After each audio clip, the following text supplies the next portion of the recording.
Nakatulog yung bata sa biyahe, nagre-recharge ata muna bago siya maglaro. Kaya naman ang first order of business muna natin ay...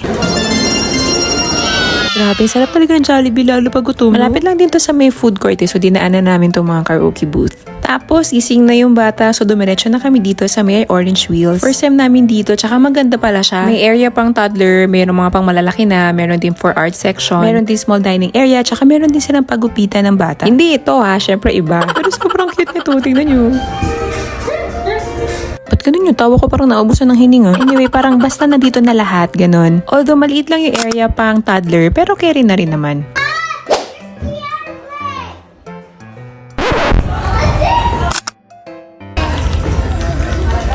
Break time! Mag-recharge muna. Dress up area.